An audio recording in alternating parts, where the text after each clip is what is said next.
guys, Kamina the coach here. I'm cold.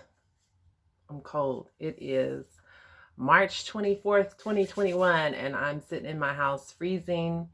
And it is very reminiscent of when I first got back to the United States, which happens to be exactly 1 year ago. I felt panic in my body just now. We're safe. It was hard. I can't lie to you. It was hard coming back to the United States after 10 years of being abroad, especially during a pandemic. It was hard. But I'm in a much better place. Thank you, universe. Whew! Not without considerable amount of work. And let me lock our color in here so we don't fluctuate light. Because it's really cloudy and the clouds are going in and out. So, extensive adoptee work that I've had to do this since I've been back. And really it just began in January and we're only in March. And I'm really thankful that I've done a lot of work in the past. That's what allows me to be in a space to be able to offer help to other adoptees. And so before I get started, I want to say that I'm not trying to force myself on you. You do not have to share my views. I just want you to have something out there, because when I started researching, I couldn't find anything from a person of color's perspective, or at least not much. I couldn't find a good person of color therapist who was also adoptee informed, and it caused me a lot of trauma in that. So I just want to share what I've learned in my coming out of the fog process, what I know about adoption trauma, and mix that with all the stuff I knew before that anyways. I'm a Reiki master healer. I've been a life coach for almost 10 years, and I just have a lot of tools in my toolbox that are really valuable and for adoptees and people who have suffered complex trauma, lots of childhood trauma. We are easily triggered, and really the best thing I can offer you is a lot of tools to manage those triggers. So somebody in a group that I'm in gave me a really beautiful, heartfelt response to one of my videos. So in this video, I'm going to respond to a lot of the things she said. I'm not going to give you any specifics. I'm definitely not going to say her name, but I'm going to respond to some of the things that she said because I think it's valuable to everyone. So this video is not just for adoptees coming out of the fog. It's not just for people with complex trauma. It's for anyone with stuff, right? Specifically adoptees, but we'll see what we can come up with. We're also transracial adoptees. I believe she's a transracial adoptee. I'm a transracial adoptee. I was adopted by a white family. So without further ado, so she expressed being adamant about healing her crap. I could use another word. She didn't use that word, but I'm going to try to keep this G-rated because there might be some adoptee kids out there watching. So here's the thing. When I first started trying to heal my adoption wounds, I wanted to get it over with really, really quickly. But if you go back and look at my videos and watch me talk about healing from trauma, and this is before I started looking at adoptee trauma. When I was talking about healing from trauma, I kind of did a video a long time ago that says that this is not really something you just do a course and you're done. You do 6 months or a year of therapy and you're done. You can even hear adoptee therapists say that they're still in therapy. Complex, especially childhood trauma. And I know it sounds like bad news, but it's about perspective. It's something that we have to work out for the rest of our lives. There's not a book you can read. There's not a therapy you can do that's just going to wave a wand and cure it. I haven't tried hypnosis. They say hypnosis can cure all sorts of stuff. I haven't tried it. I also, unfortunately, didn't get to try EMDR, but I have not seen anyone say who has suffered tremendous childhood trauma say, I'm over it. Again, I return to the best that we can hope for a lot of the times is build up our toolbox so that we can become very aware of our triggers and have some really amazing tools to help us when we get triggered. It's also important to learn how to come back to our bodies because a lot of us are really detached. In order to detect when there is a trigger, we have to be able to feel what's going on in our body to manage that trigger. So I would say be careful as you're beginning to deal with trauma. If you're an adoptee beginning to come out of the fog, be careful with putting too much pressure on yourself to just get it done, because that's not really a thing. I've been working on healing my trauma at least 15 years. And that was before the coming out of the fog stuff. So I'm better and I'm more equipped to deal with the adoptee stuff now because of all that work that I did. But I'm still working on it. And I know that my partner is very thankful that I'm working on it. So your partner will thank you for accepting that you need to work on it and continue to work on it. Isolation, we have serious attachment issues, even if you don't recognize it. We tend to be people who were not loved properly as children. Even if you were loved properly as children, it may just be from the primal wound, you have attachment issues. So what do I mean by attachment issues? You are either very, very clingy, or as soon as you feel somebody attaching on to you, you push away so that you can go before they leave you. Or you may be some combination of those things in relationships. So I have been a combination of those things. In romantic relationships, I've been very clingy. In casual friendships, I have been one to push off really quickly and run because I wanted to leave before they left. As I've gotten older, it's kind of changed places because I value friendships a little bit more than I used to. So I just want to say this. Isolation is a silent killer. Isolation kills a lot of elderly people. Elderly people who didn't deal with their trauma when they were younger, so they just get angrier and angrier as they get older.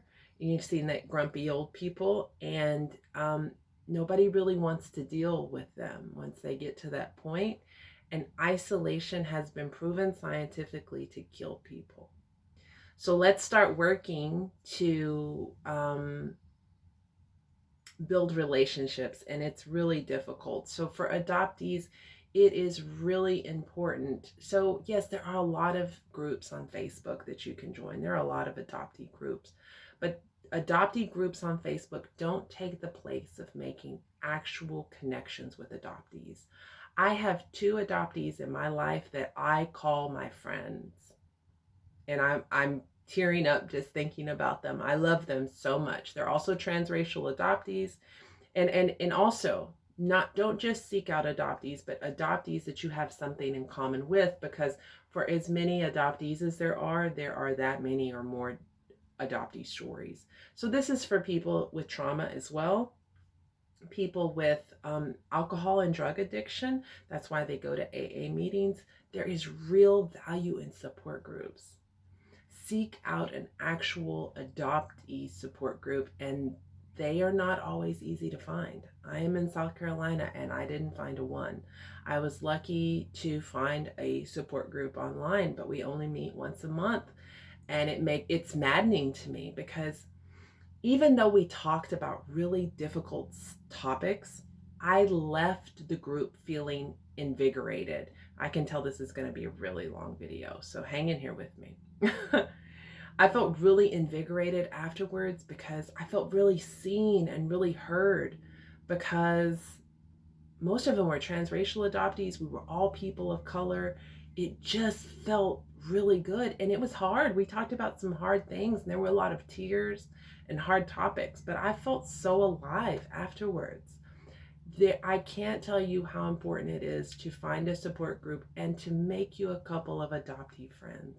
Because no matter how hard the people that love you in your life try to understand, they will never be able to understand your perspective. And this is for anybody who has experienced trauma. If you are having substance abuse problems, find people like you who understand, who can commiserate with you. It's really important. If your partner is your only support system, your pain bodies start speaking to each other. You trigger them, they trigger you. So then your angry, hurt child is talking to their angry, hurt child. And then the two adult yous can just go check out and have a beer somewhere, because it's just pointless at that point. They're just gonna, these two angry children are just gonna keep talking to each other. So until you get to a point where you can feel your trauma, you can feel your trigger coming on, you see it, you see that trigger coming on, and you're able to do something like hug yourself and catch it and turn off that trigger so that your pain body is not talking to their pain body, they're not going to be able to support you the way you need, and you can't support them the way you need. Not saying you can't have a relationship, but in a relationship is about, I feel you feeling me, not I feel your pain body, or I see you through the eyes of my wounded inner child. Hugh Bell is a great guy for intimacy and spirituality. So that's why your partner is not your best support system, why your friends and relatives. Find you an adoptee support group. Make one or two good adoptee friends, because it is invaluable. If my adoptee friends are watching this, I love you, ladies. So this person also spoke about having real ambivalence about finding their birth family, but being very interested in their cultural roots. So I can really, really relate to this. I did a whole series on the study of Africa. No, I don't know. I don't know where really. I did get my DNA results, but no one has responded to me. So I don't know my story. And this person expressed wanting to know their story. I do want to know my story, but what I think what's more important to me is I wanted to know my cultural background. So I spent a lot of time and energy studying Africa and the history of Africa. No, as far as I know, I don't think my father was an immigrant from Africa, but we're all African Americans ultimately are. So I spent a lot of time and energy studying Africa. I pay attention to African, news, and I really spent a lot of time in that. For adoptees from places like South America and Korea, I would encourage you to look at groups where there are actually people who have taken trips back together. There are people who have actually lived there part-time. I have a friend, my adoptee friend is actually considering living in her country of origin half time here, and then half time in her country of origin. And she has actually connected with people who have done that, and they find real value and healing in that.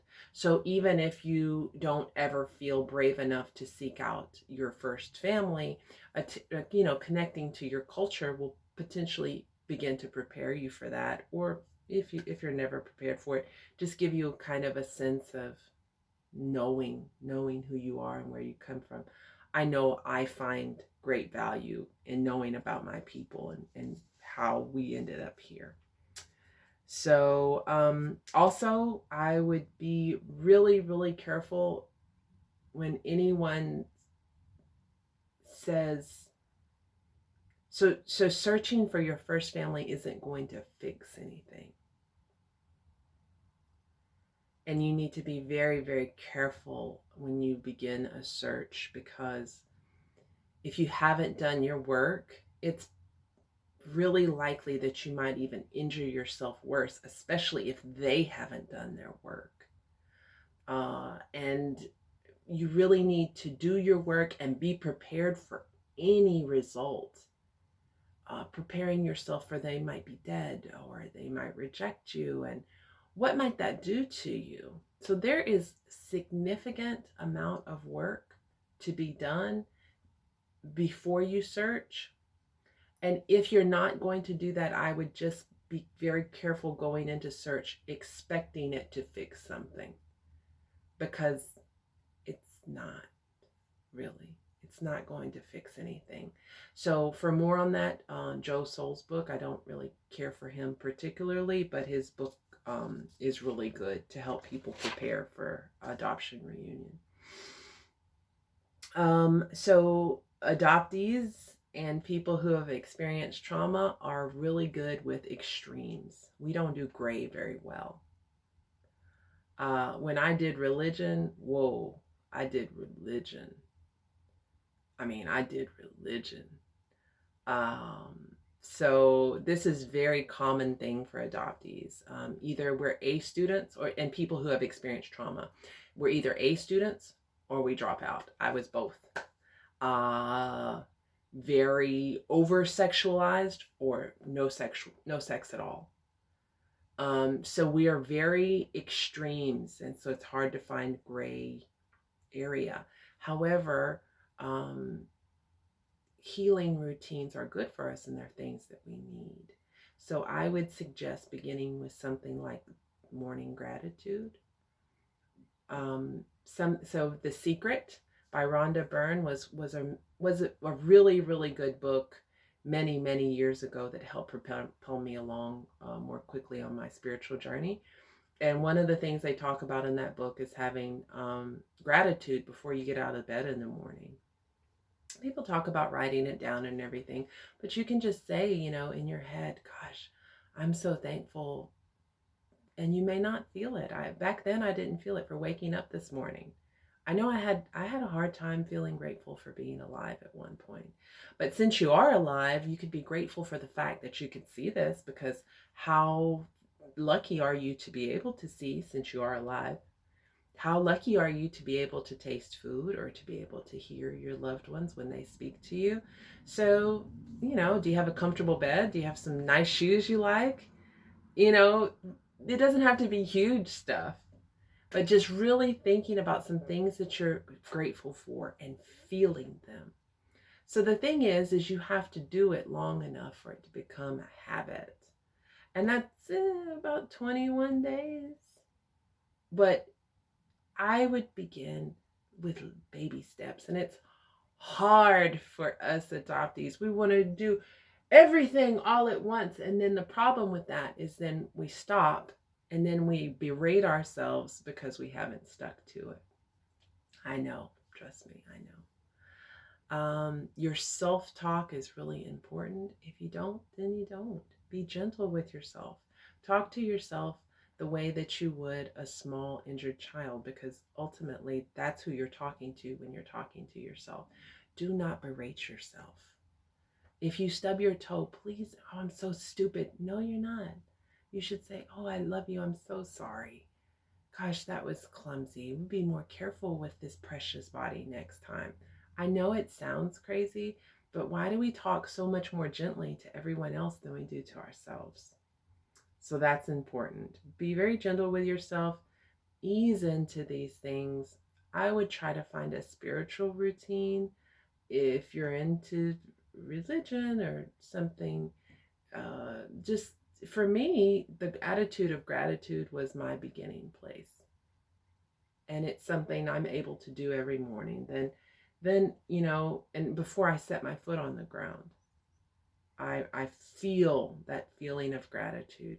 I've graduated to doing an ancestry meditation and Ho'oponopono meditation in the morning before I get up, before I even get out of bed.